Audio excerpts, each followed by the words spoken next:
धाकड़ खबर, बेखौफजुमा बेबाक अंदाज।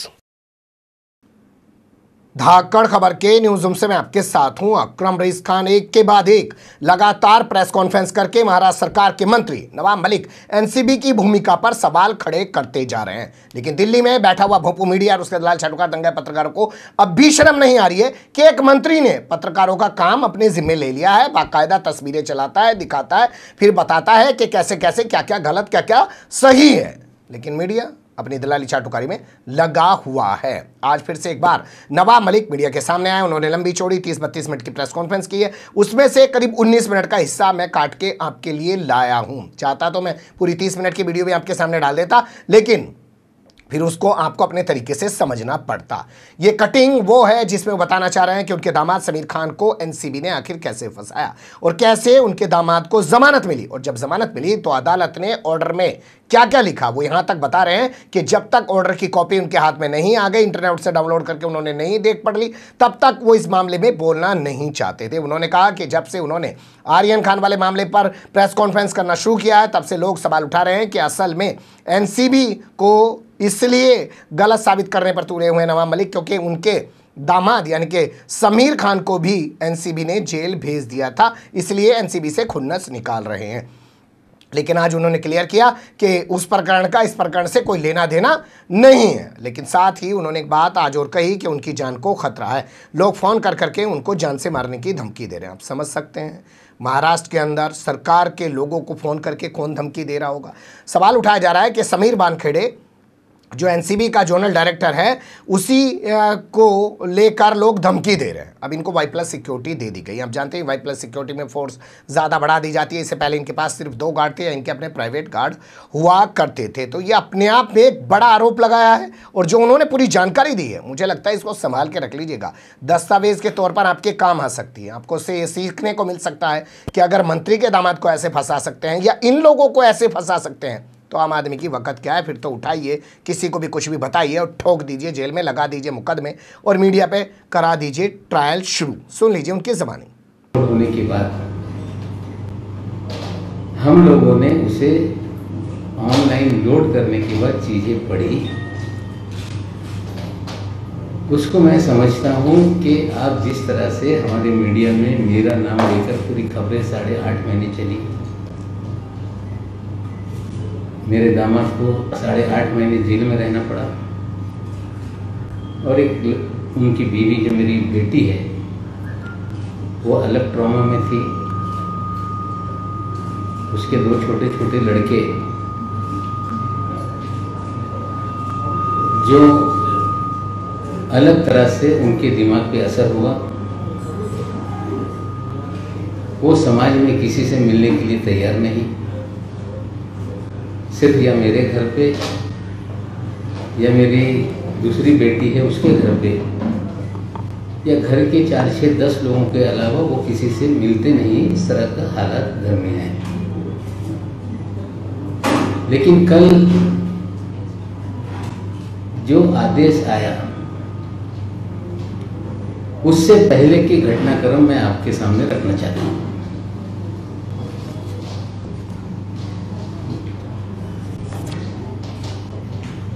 आप सभी साथियों को पता है कि 8 जनवरी 2021 के दिन एनसीबी ने पत्रकारों को बताया कि 2 पार्सल यूनिवर्सल कार्गो से ट्रेस किए गए, जो करण सजलानी ने विजय शर्मा नाम की किसी व्यक्ति को शिलोंग भेजने के लिए बुक किया था।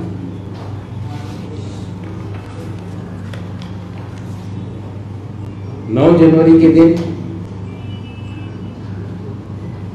करण सजलानी जो बांद्रा में रहते हैं उनके घर पे रेड की गई और एनसीबी ने पत्रकारों को बाकायदा प्रेस रिलीज निकालकर 200 किलो गांजा बरामद किया गया है। इस तरह से खबर आप लोगों को 9 तारीख को दी गई। उसी 9 तारीख के दिन एनसीबी के अफसर के नंबर से सभी पत्रकारों को एक प्रेस रिलीज और 4 तस्वीरें दी गई। वो मैं आपको स्क्रीन पे दिखाता हूँ। नंबर नंबर नंबर नंबर ये आप देखिए, नंबर है 98201 11409। इसी नंबर से तस्वीरें दी गई 4 और ये प्रेस नोट निकाला गया है कि इस तरह से एक ब्रिटिश नागरिक को हमने गिरफ्तार करने का काम किया है और उसको बड़े पैमाने पे कवरेज देश के चैनलों पे और अखबारों पे आप लोगों ने प्रसारित करने का काम किया। नंबर बहुत इंपॉर्टेंट है, आपको देखना पड़ेगा कि ये नंबर से ही सारे लोगों को मैसेज दिए गए। फिर से नंबर देख लीजिए आप, 98201 11409।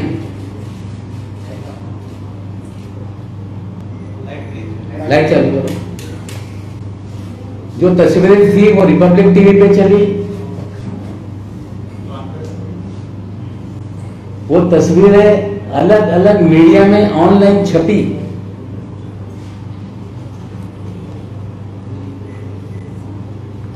उसके बाद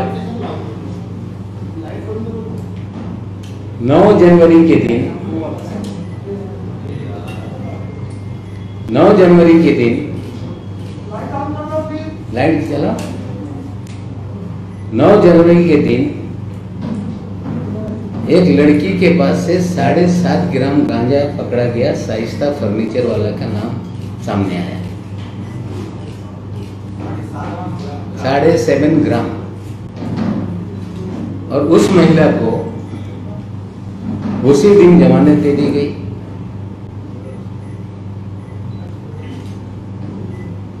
उसी के साथ साथ रेड की गई प्रिंस पान न्यू दिल्ली। उसी के दिन रेड की गई हाउस ऑफ पान गुड़गांव। उसी दिन रेड की गई रॉयस पान नोएडा। उसी दिन रेड की गई सांझा पान गुड़गांव। उसी दिन रेड की गई पंचायत दिल्ली, नितिन बेंगलोर, जीतू हर्बल टबैको, मुच्छड़ पान वाला और समीर खान के यहाँ जो मेरा दामाद है। उसी दिन उसको, अभी उसकी बात नहीं करता हूं। उसके बाद रामपुर में एक रेड हुई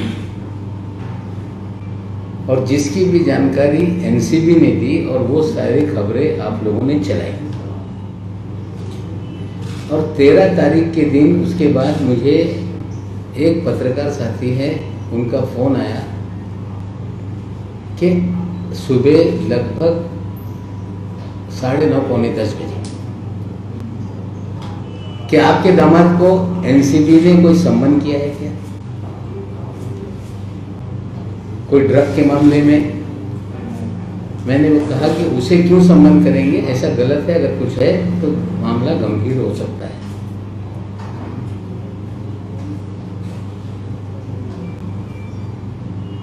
बारह तारीख के रात में एनसीबी ने सम्मन दिया। जो समीर खान हमारे दामाद हैं, उनकी माता श्री जो बगल के किसी जो बिल्डिंग में रहती हैं यूनियन पार्क के पास, और रात में 10 बजे सम्मन आने के बाद 10:30 बजे हमारे दामाद को मिलता है। और 13 तारीख के दिन 10 बजे बुलाया गया और समीर खान पौने 10 बजे एनसीबी कार्यालय में पहुंच गए। कार्यालय पहुंचने के साथ सारे कैमरा के लोग उनके स्वागत के लिए खड़े थे। सारे चैनलों पे खबरें चलने लगी कि नवाब मलिक के दामाद को सम्मन और उसकी तस्वीरें सारे चैनलों पे दिखाई जाने लगी। शाम होते होते फिर खबर आई फिर उसी नंबर से लोगों को मैसेज दिया गया कि 27A में समीर खान ये ड्रग पैडलर है, बड़ा रैकेट चलाता है, इंपोर्ट करता है, और उसे 27A में गिरफ्तार कर लिया गया। एज यूजुअल हम लोग जब गए वहां से जेल कस्टडी हो गई। जेल कस्टडी के बाद हमने जमानत याचिका लगाई, याचिका रिजेक्ट हो गई। हाई कोर्ट में गए, हाई कोर्ट में 6 महीना जिस दिन पूरा होने वाला था उस दिन सुनवाई लगी और एनसीबी ने कहा कि हम 7 तारीख को चार्जशीट फाइल कर रहे हैं।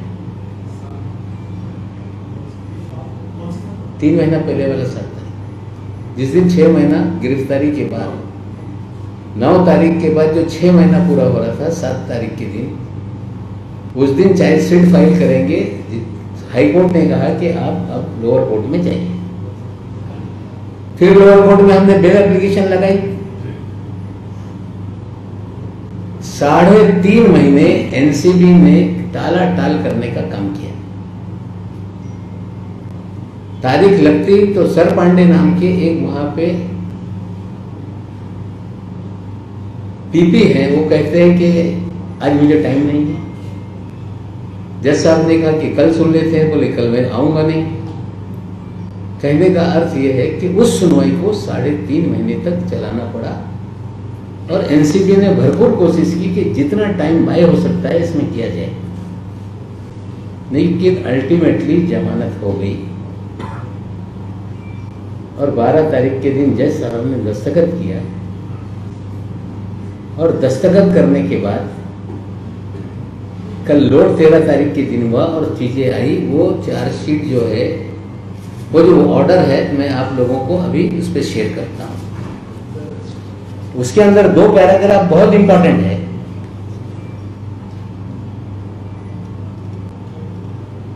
उस पैराग्राफ को आप देखेंगे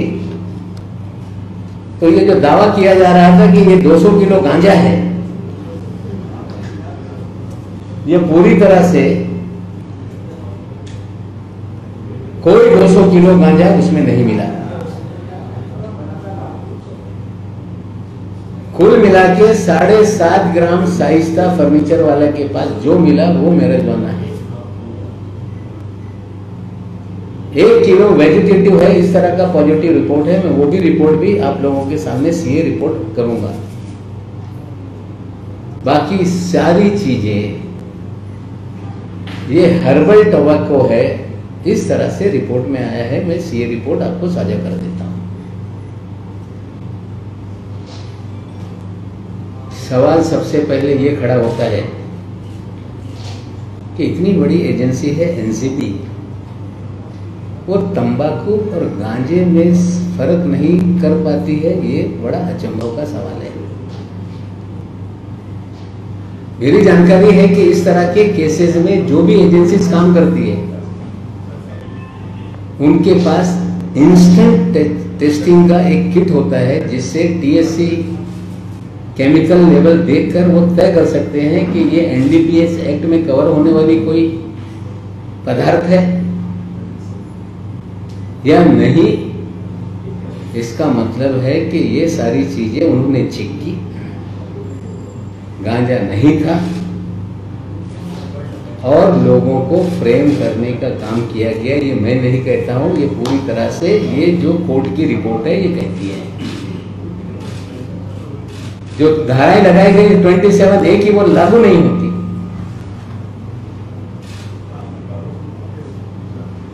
जो भी मुकदमा बनता है वो शाइस्ता फर्नीचर वाला का है, जिसे आपने सेम डे जमानत देने का काम किया। लेकिन ये सारा चीजें चलती रही, फिर भी और भी कहीं से लिंक जोड़ा जाए तो रिया चक्रवर्ती में जो केस था उसमें भी करण सजलानी को इन्वॉल्व कर दिया। शाइस्ता फर्नीचर वाला, राहिला फर्नीचर वाला जो एक्यूज है उसको इन्वॉल्व कर दिया। जो रिया चक्रवर्ती केस में एक आरोपी है उसको इस केस में डाल दिया।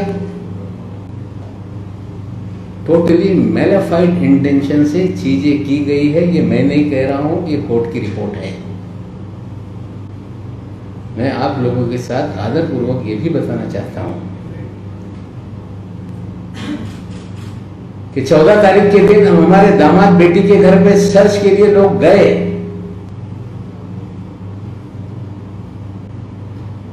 बेटी के पैर में चोट लगा था, मेरे घर पे आ गई थी।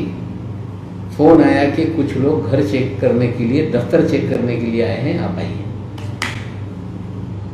बेटी गई। दोपहर तक सर चलता रहा, 2-3 बजे तक।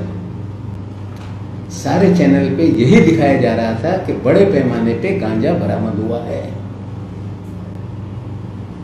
लेकिन घर पे कोई भी इस तरह की चीजें नहीं मिली। फिर भी टीवी को बताया गया, रिपब्लिक टीवी को देख लो, चल रहा है, न्यूज एक्स पे चल रहा था, अलग अलग चैनलों पे कि गांजा बरामद हुआ, गांजा बरामद हुआ, इस तरह से चीजें की गई। सिलेक्टिव खबरें लीक करके लोगों को बदनाम करने का काम एनसीबी करती है। ऑर्डर पंचनामा मैं आपको दे दूंगा, आप लोग उसमें पढ़ लें। क्लियर कट फ्रेम करने का मामला है। जो मैं आज तक सवाल उठाता था कि एनसीबी फर्जीवाड़ा करती है, इस मामले में पूरा फर्जीवाड़ा एक्सपोज हो गया है। आप पूछेंगे क्यों किया गया? करण सजनानी को पकड़ा तो एक खबर आ गई कि ब्रिटिश नागरिक को 200 किलो गांजे के साथ पकड़ा गया, हाइप हो गई। राहिला फर्नीचर वाला जो एक लड़की है गरीब घर की, जिसकी 6 बहनें हैं, एक छोटा भाई है, तमाम बहनें अपना घर चलाने के लिए काम करती हैं, घर में साबुन बनाती हैं। किसी जमाने में दिया मिर्जा के यहां नौकरी करती थी, आप लोगों को खबर दी गई कि ये दिया मिर्जा की सेक्रेटरी को हमने पकड़ा है। फिर वो हाइप हो गई पब्लिसिटी। उसके बाद नवाब मलिक का दामाद तो और चेरी पिक हो गया, पूरे देश में खबरें चलने लगी। लेकिन इस पूरी कार्रवाई के दरमियान हमने कभी भी दामाद के निर्दोष होने की बात नहीं रखी। हमने यही रखा कि कानून से बड़ा कोई नहीं है। लेकिन इसमें और एक इंटरेस्टिंग चीज है जो आप लोगों को समझना पड़ेगा पत्रकारों की जानकारी के लिए। कुछ फोटोग्राफ है जो 9 तारीख के दिन जो लोगों को दिए गए, ये सारी फोटोग्राफ देखिए। नहीं, पहले वाली दिखा, उसके पहले ये सारी फोटोग्राफ जो उस नंबर से आप लोगों को दिए गए। इस फोटोग्राफ में आप देखिए, एक कुर्सी दिख रही है, फ्लोरिंग दिख रहा है।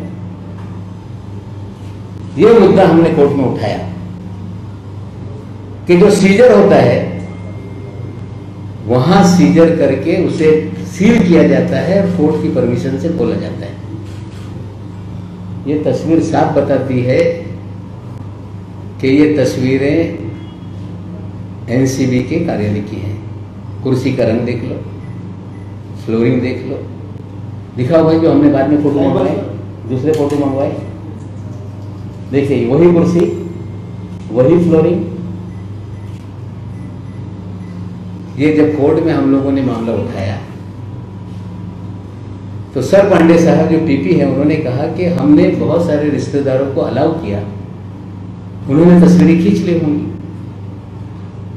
हमारे वकील ने पूछा कि तस्वीरें उन्होंने खींची, एक्सेप्टेड, लेकिन ये सारा जो सीजर है वो कैसे खुला हुआ, इसका जवाब दीजिए। फिर घूम गए,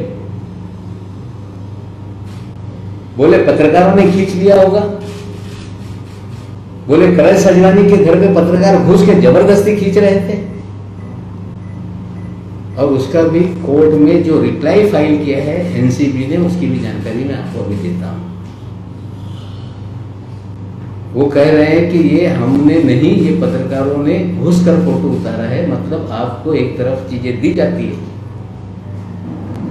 सिलेक्टिव खबरें बनाई जाती है, झूठी खबरें प्लान करके खबरें छपाई जाती है, और उसके बाद ओनस लेने के समय आप लोगों पे ओनस डाला जा रहा है। मैं आपको फिर बता रहा हूं, जो ऑर्डर आया है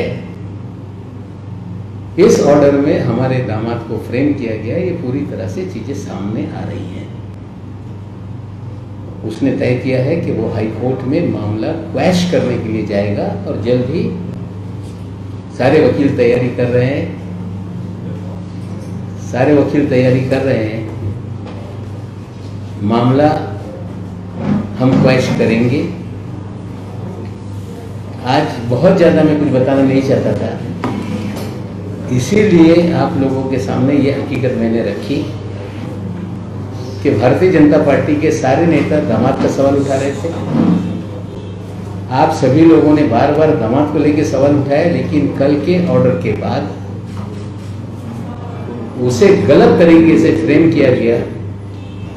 करण सजलानी को गलत तरीके से फ्रेम किया गया। राहिला फर्नीचर वाले को गलत तरीके से फ्रेम किया गया। ये सारी चीजें आपके सामने मैं रख रहा हूं, न्यायालय में जाएंगे। एक चीज और है कि इसके बाद प्रेस होगी, आप जाएंगे, पूछेंगे, एक सीधा जवाब आएगा कि हम इस बेल ऑर्डर को हाईकोर्ट में चैलेंज कर रहे हैं। We will welcome it.